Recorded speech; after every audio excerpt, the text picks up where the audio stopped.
Kevin Mayo, and today we're going to drink some beer. We're drinking Tecate, which is out of Mexico.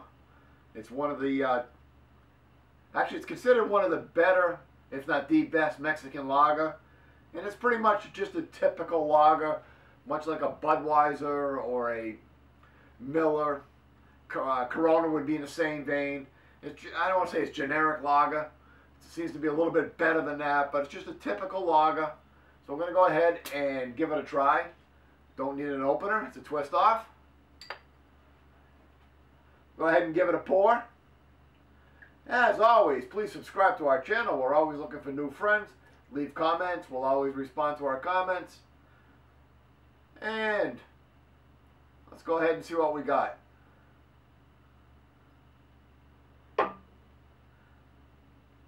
Pretty typical lager. Just as clear. And not pale yellow. The other day we did the Bud Light versus the Coors Light.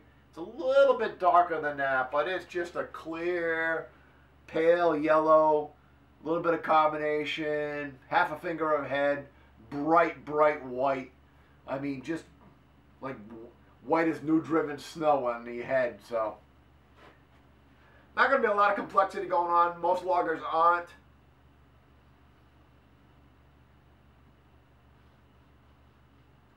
Got a little bit of the malt sweetness. Actually, it's fairly sweet. Supposedly, Tecate doesn't use corn.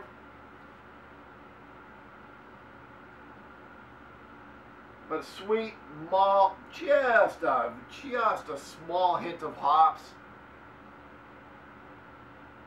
But nothing. No, it's no IPA. I'm not picking up pine resin. I'm not picking up anything floral. I'm not picking up any citrus. It's kind of the old, and lagers do this, and you walk into an old bar and you smell beer in the air. That's what you're smelling. Let's go ahead and give it a drink. That's what we're here for.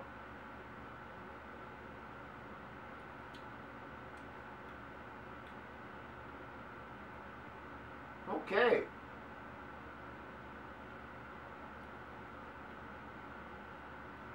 A little disappointing. Seems to me the last time I had this was a little better.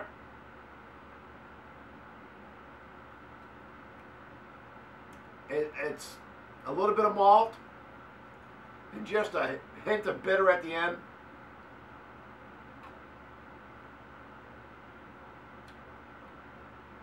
High carbonation. You almost, if you drink it too fast, you're getting that stinging in the back of your throat for the carbonation.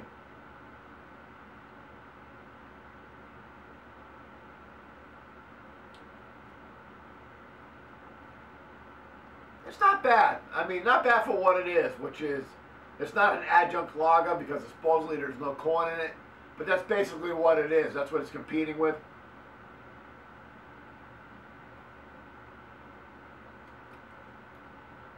There is a hint of sweetness in there, and I can't tell you what it's from.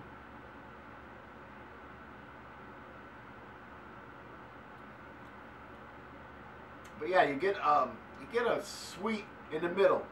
You get that malt, and not a heavy malt, not a roasted malt, but just that malt, that little bit of, and bread's not even the right word, but that little bit of grain in the front. You get just a hint of bitter in the back. Actually, the aftertaste leaves you a little bit more bitter. But right in the middle, it's just a hint of something sweet. And I'm not really sure what's doing it.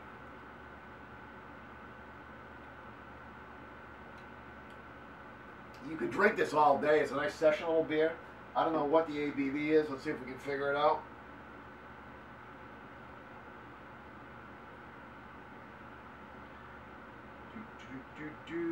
Nah, it doesn't tell me. If you like Budweiser, Miller, I think you'll like this. I think it's probably be a little bit more flavorful than those are. I haven't had one of those in a while.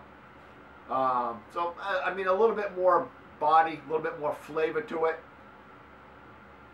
If you're, expecting a great IPA or a great, it's nowhere near that. Not a lot of complexity. it'd be a good hot day summer beer. Need to come up with a final rating on this. Again, if you're used to a typical American adjunct lagers, you're gonna like it. Nothing wrong with it. It's a good version of what that kind of beer is. If you're gonna go up against some really top-notch beers, if you're going up against Heady Topper or Pliny the Elder, no, it's not gonna do it for you. I would give it a score of 67. 67 out of 100. I wouldn't dump it out. I'd go finish it. I could have another one. I've had a lot worse beers. I've had a lot better beers. But for what it is, it's drinkable. It's got a little bit of flavor to it. Not very complex. On a hot summer day, it would be very refreshing. So a 67 for Tecate out of Mexico. Until next time, keep drinking.